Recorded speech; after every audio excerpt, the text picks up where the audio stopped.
and dear friends in Dhamma. Today I'm going to talk about walking meditation.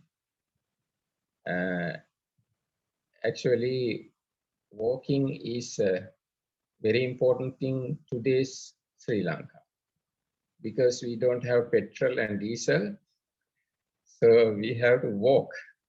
So if we can turn our walking into a wholesome deed, it is very fruitful, it is very essential thing. So that's why I'm going to talk about, this is one reason I'm going to talk about walking meditation. Today we don't have enough petrol and diesel, so more than any other era, we walk. So in our walking, we can meditate. Then we can walk along the noble path while walking, but because not having petrol and diesel. So before to go into walking meditation, I like to introduce you Buddha's teachings about just walking, not walking meditation, but there are a lot of information about correct type of walking. So before to enter that area, there is a sutta. Buddha explained walking meditation. I like to quote that sutta first, then I will explain further about walking, not about before walking meditation. Now this sutta is in Anguttara Nikaya.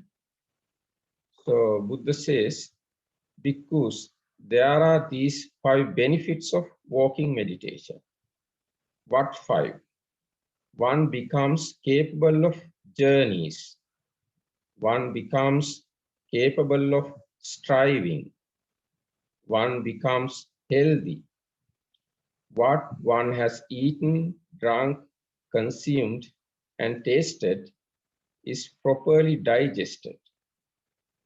The concentration attained through walking meditation is long-lasting.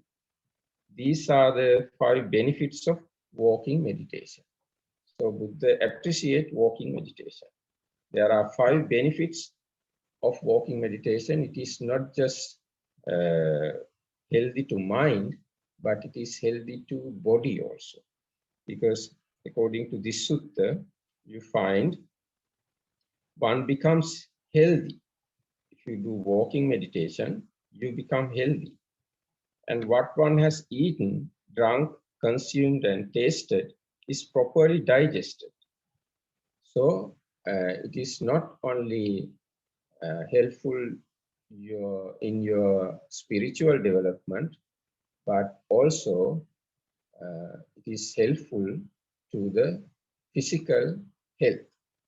So it is good to do walking meditation. And before to go into walking meditation area, there are a lot of other information about walking. These things also good to know as Buddha's disciples and Buddha's followers. When we look at the Buddha's time, very first thing he did after his birth was walking. Before doing any other thing, Buddha walked 7 steps. I think you have heard this story. So very first physical action Bodhisattva did was walking. This is well explained in Majjhima Nikaya. I think some of you have not read these things directly from Sutta Pitaka, but from the childhood, we have heard this story many times, but it is in the suttas. Now, according to Acharya Abhuta Sutta in Majjhima Nikaya, it is said, this is a explanation by Venerable Ananda. So Venerable Ananda says, I heard and learned this from the Blessed One's own lips. As soon as the Bodhisattva was born, he stood firmly with his feet on the ground. Then he took 7 steps facing north, and with a white parasol held over him, he surveyed each quarter and uttered the words of the leader of the herd. I am the highest in the world. I am the best in the world. I am the foremost in the world. This is my last birth. Now there is no renewal of being for me. So, Bodhisattva, after his birth, first thing he did was walking. And again, there are some more information about Buddha's walk. So I found another information, another explanation from Majjhima Nikaya. This is from Brahmaya Sutta. So Brahmaya Sutta explains, this is the way Buddha walks. When he walks, he steps out with the right foot first. He does not extend his foot too far or put it down too near. He walks neither too quickly nor too slowly. He walks without his knees knocking together. He walks without his ankles knocking together. He walks without raising or lowering his thighs, or bringing them together or keeping them apart. When he walks, only the lower part of his body oscillates, and he does not walk with the bodily effort. When he turns to look, he does so with his whole body. He does not look straight up. He does not look straight down. He does not walk looking about. He looks a plough yoke's length before him. Beyond that, he has unhindered knowledge and vision. So walking is something very important. As Buddhist, before to go to walking meditation, we have to learn how to walk properly. So it is also an important thing. So Buddha, we call Buddha Sugata. Why? Buddha walks perfectly. So it is important thing. One who walks properly is the one who is qualified to practice walking meditation also. So it is good to learn walk properly and careful about your steps. And again,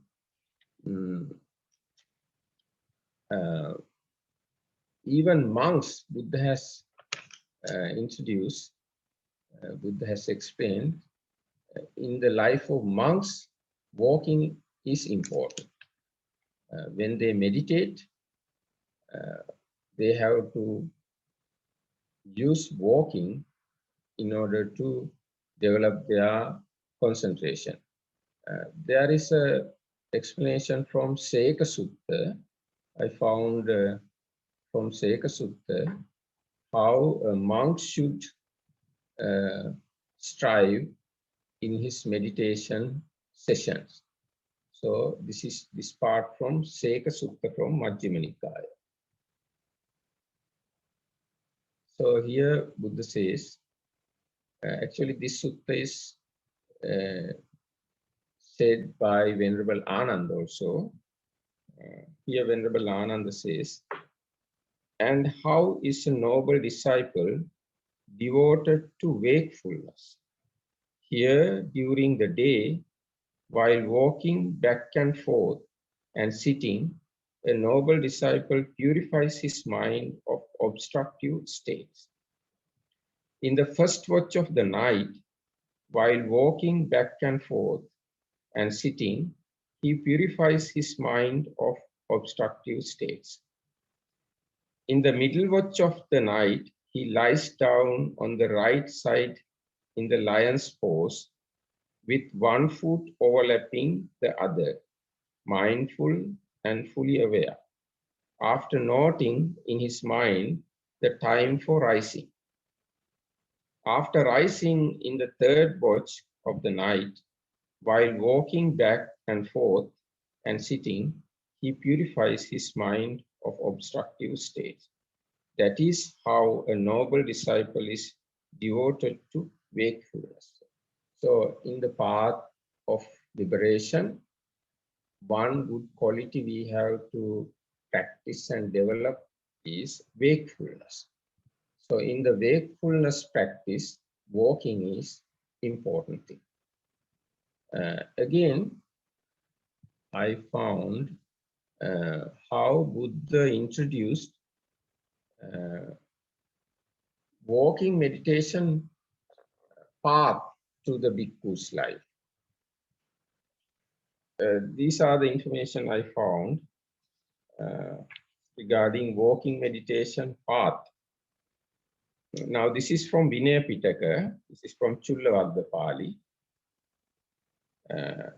Now, at that time, at Vesali, a succession of meals of sumptuous foods came to be arranged. Monks have eaten the sumptuous foods, became very ill with their bodies, full of bad humors. Then Jivaka Komarabhacha went to Vesali on some business or other. Jivaka Komarabhacha saw the monks who were very ill with their bodies, full of bad humors. Seeing them, he approached the Lord. Having greeted the Lord, he sat down at a respectful distance. As he was sitting down at a respectful distance, Jivaka Komarabhacha spoke thus to the Lord. At present, Lord, monks are very ill, with their bodies full of bad humors. It were well, Lord, if the Lord allowed the monks a place for pacing up and down in, and a bathroom. Thus will the monks come to have a few afflictions. Then the Lord gladdened, rejoiced, roused, delighted Jivaka Komarabhacha with talk on Dhamma.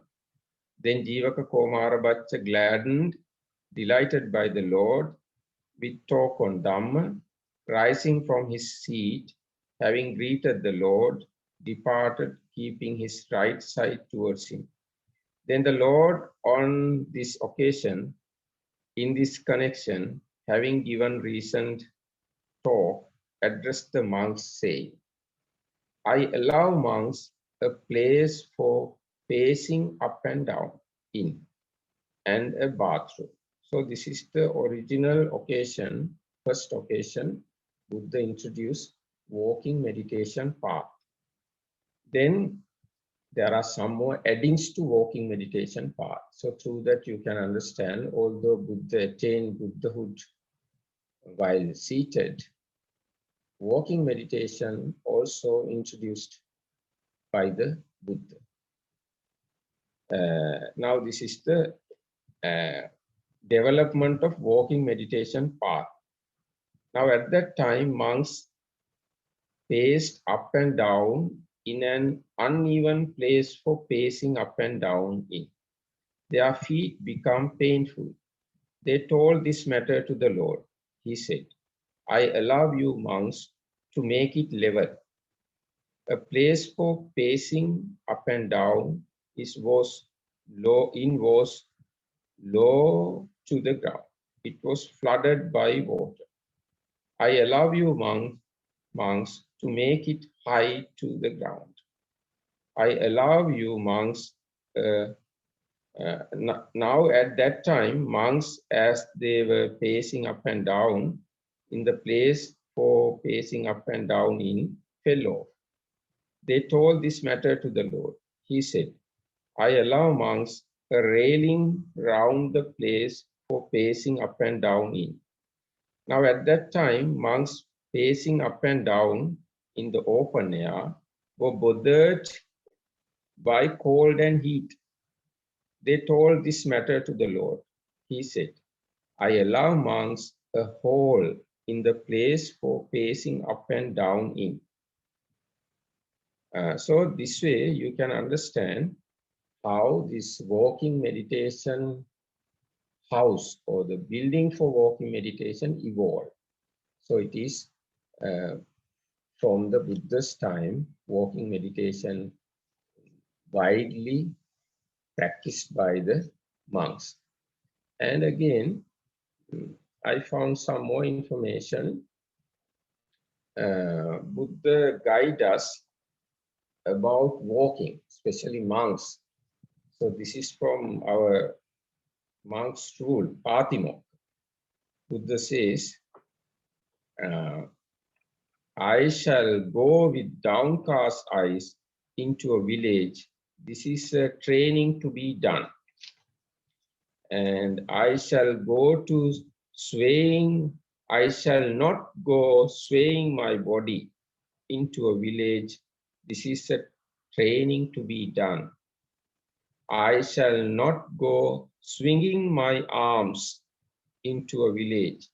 This is a training to be done. I shall not go shaking my head into a village. This is a training to be done.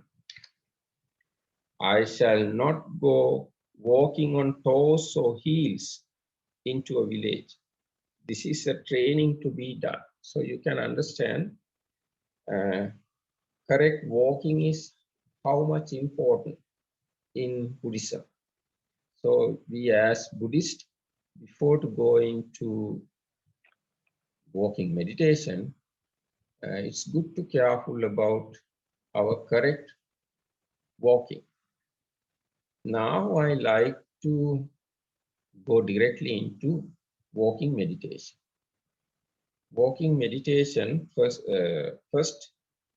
we find as a meditation technique in Mahasatipatthana Sutta, Satipatthana Sutta. Actually, there are two Satipatthana Suttas, one in Digha Nikaya, Mahasatipatthana Sutta, and another one in Majjhima Nikaya. It is Satipatthana Sutta. And there is another part in Samyutta Nikaya also, Satipatthana Samyutta. Now, according to Satipatthana Sutta, Buddha says,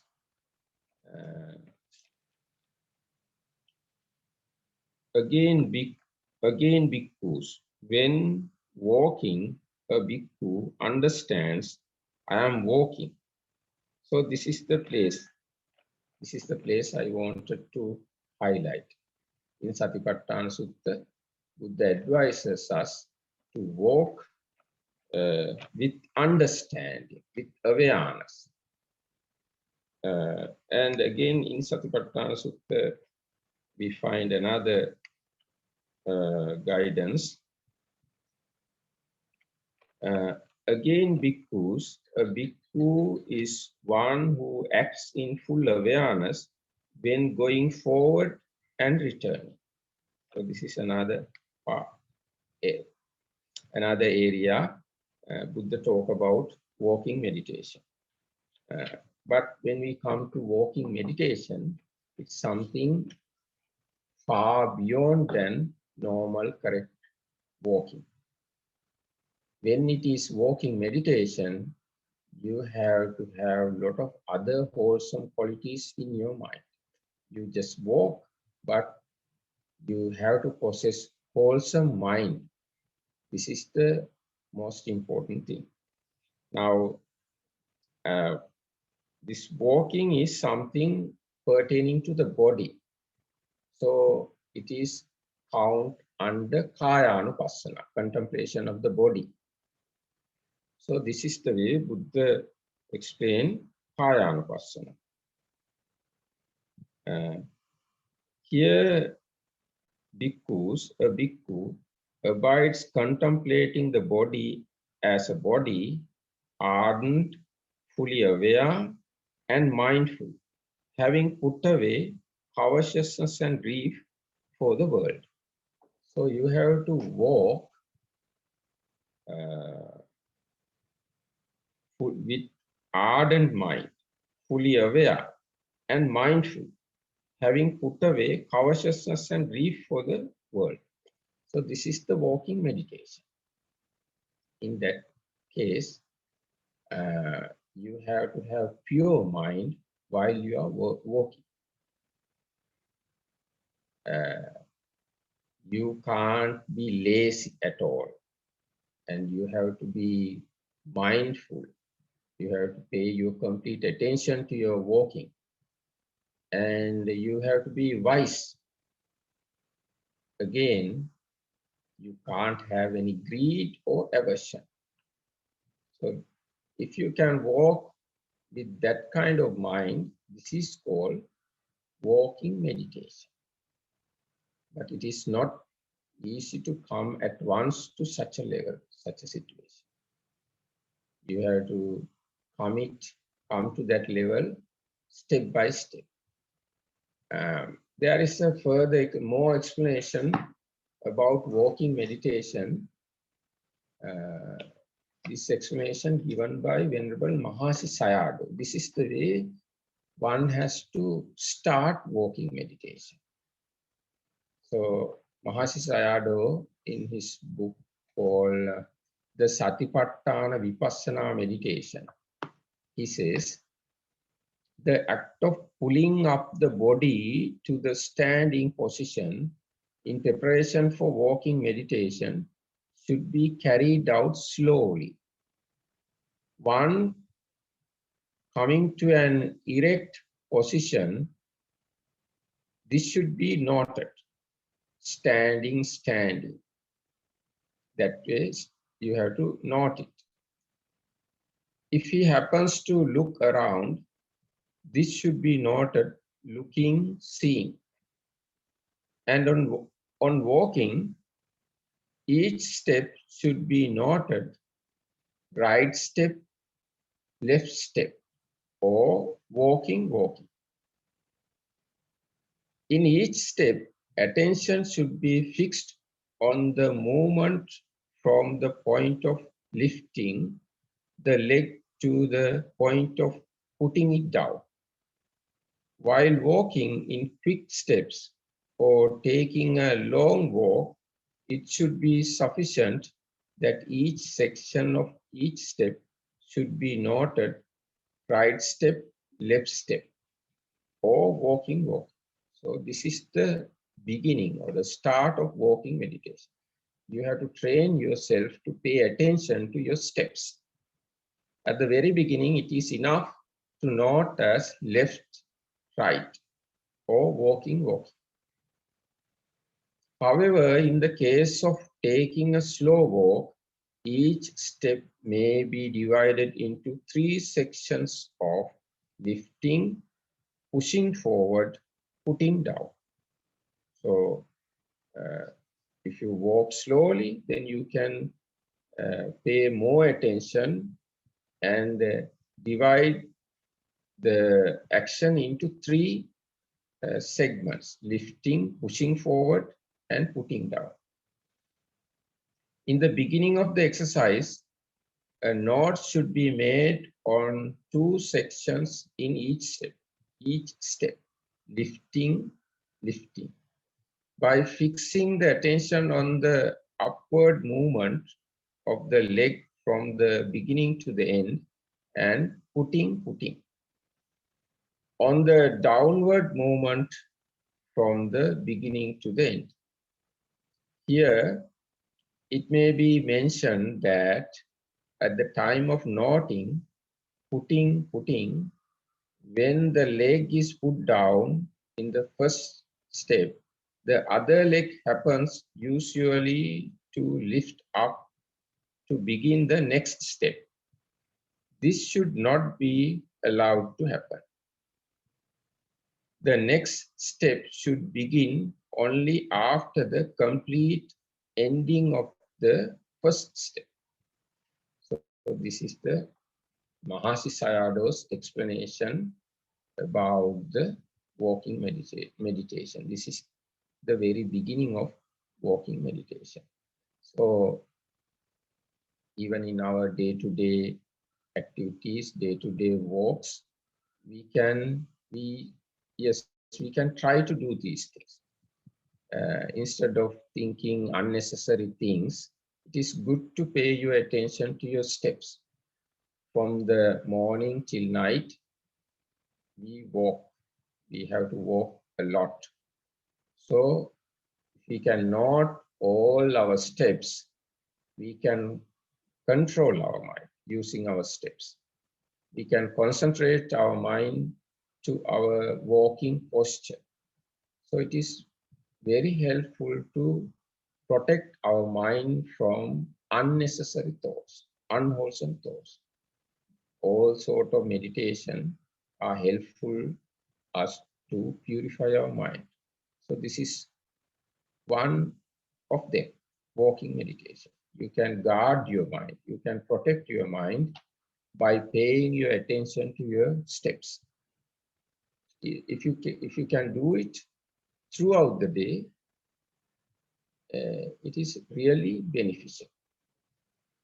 Now, Mahasayadaw further says, actually this is for intensive meditation practitioner, not for everybody. This is for intensive meditation practitioner, but we also can use some of these advices for our day-to-day life. Mahasayadaw says, after 2 or 3 days, this exercise would be easy, and the meditator should carry out the exercise of noting each step in 3 sections: lifting, pushing. Yes, for the present, a meditator should start the exercise by noting right step, left step, right step, left step, walking, while walking quickly, and by noting lifting, putting, while walking slowly. In the course of his walk, the feeling may arise of wanting to sit down. He should note the intention. Now, when you are in the meditation center or in a meditative mood, you have to note not only your physical actions, but mental actions also, intentions and volitions also to be noted. When you think if you want to sit down, then that wanting, that intention to be noted. Intention, you can note it as intention. If he then happens to look up, looking, seeing, on walking to the place to sit, lifting, putting, on stopping, on turning, when he feels wanting to sit, wanting, like that, in the process of walking, all the physical and mental activities are to be noted. In the act of sitting, there occurs heaviness in the body and also downward pull. Attention should be fixed on these factors and not made sitting. After having sat down, there would be movements of bringing the hands and legs into position. These actions as they rise should be appropriately noted, moving, bending, stretching, and so forth. So this is the way you practice walking meditation. And so there are a few methods. Venerable Mahasi Sayadaw has given different methods of walking meditation. The following are the methods of noting walking meditation. As mentioned earlier, each step is observed closely and carefully as 1, 2, 3, or 6 sequences of movements. The first method, note the step as one sequence of movement. Left foot forward, right foot forward. Left foot forward, right foot forward. And the second method, note the steps as 2 sequences of movement. Lifting, lifting, dropping, dropping. The third method, note the steps as 3 sequences of movements.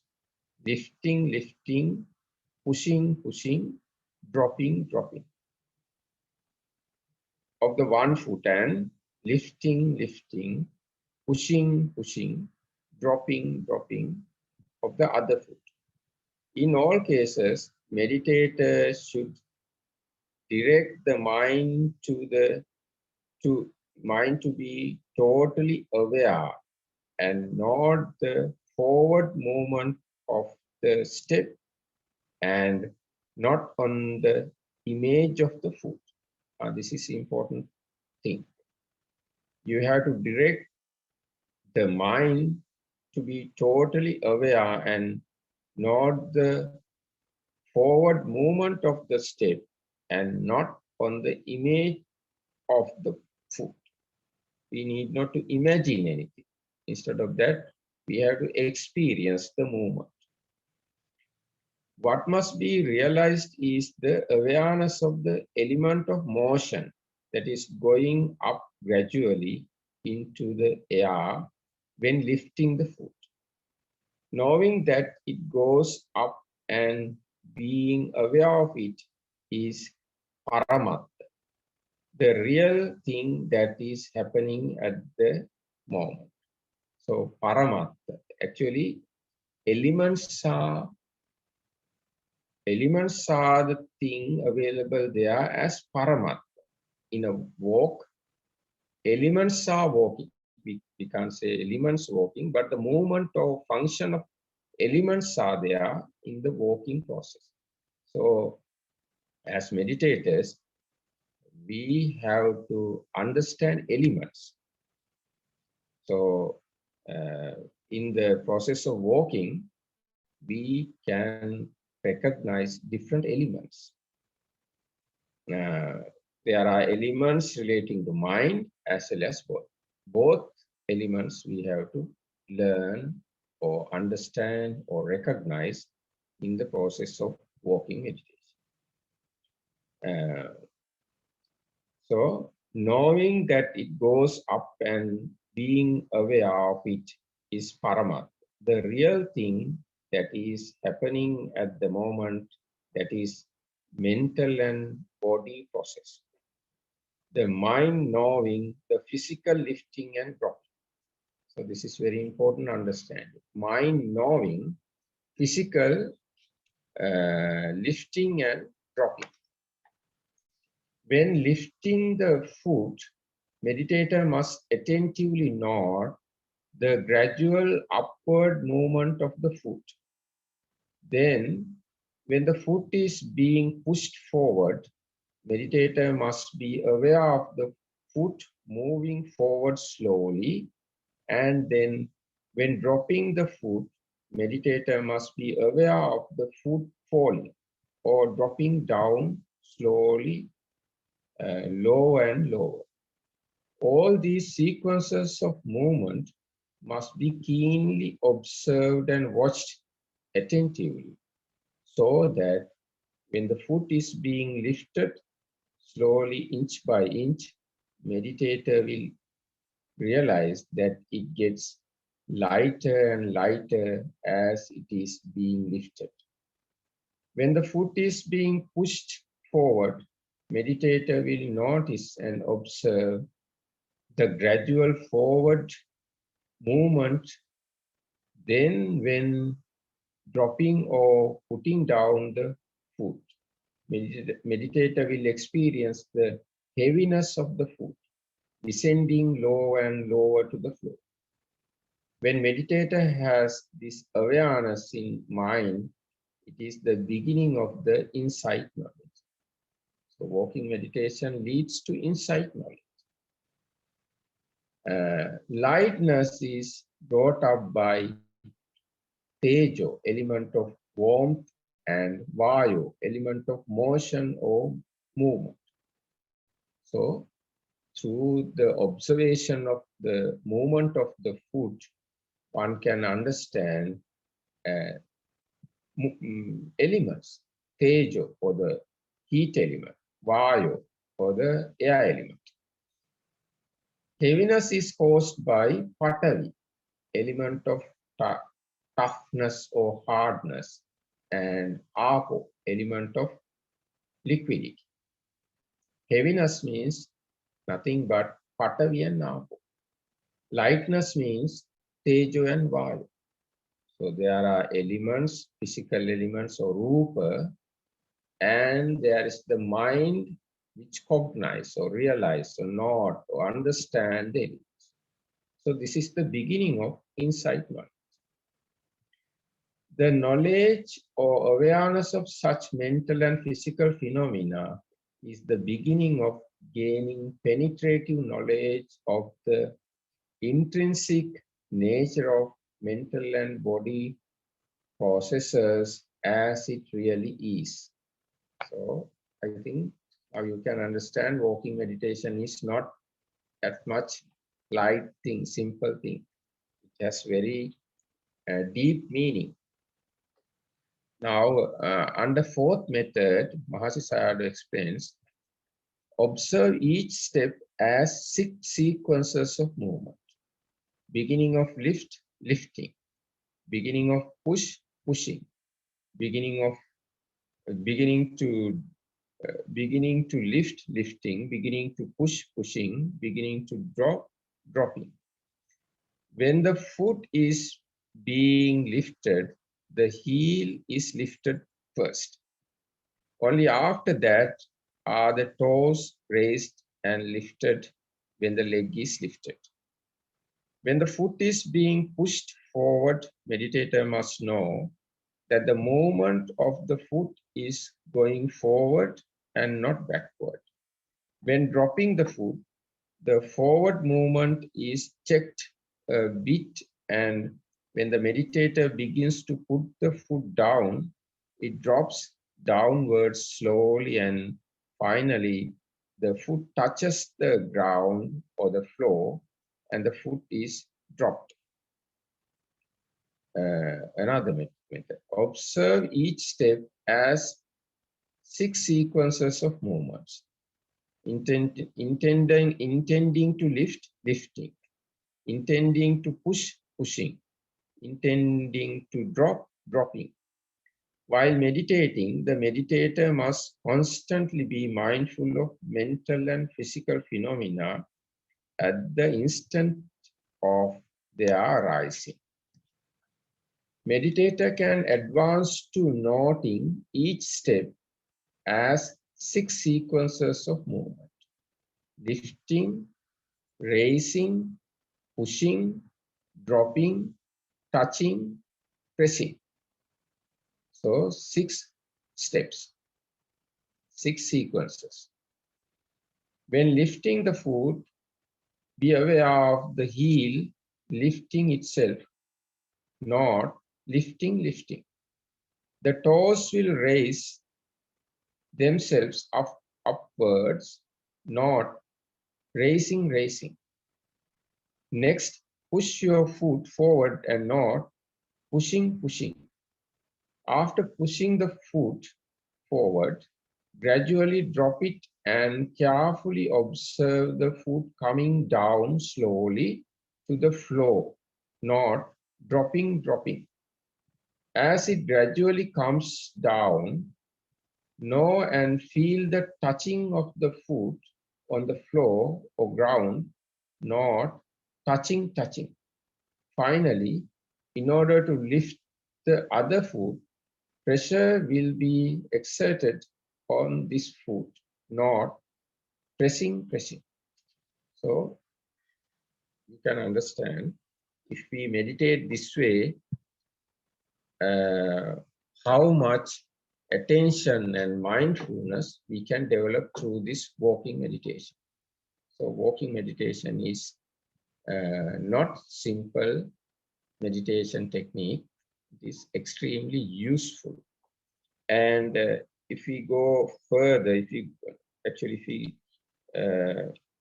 go into deep levels, we can look at this walking meditation process from different point of view. Now, from the Satipatthana Sutta again, I like to quote a paragraph.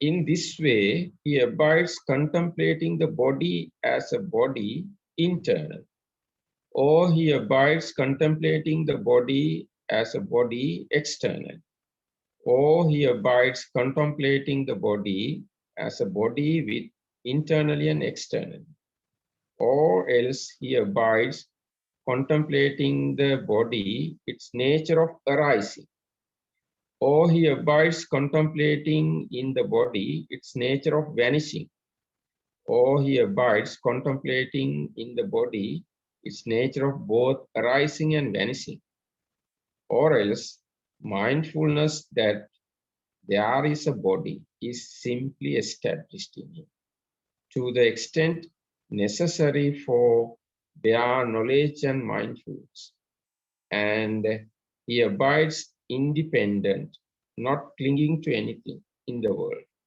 That is how a bhikkhu abides contemplating the body as body. So I think now you have good knowledge about walking and walking meditation. That knowledge will help you to practice walking. So I like to say this way, without thinking walking meditation, you just pay attention to your steps. When you are walking, give your priority to steps, and then you can learn what kind of process this walking is. And when you can concentrate on your walking, then you can add your Dhamma knowledge to that walking process. You can see, if you pay your complete attention to walking process, you can see or you can understand that with the intention, according to volition, your body works, or body follows the mind. There is a body and there is a mind.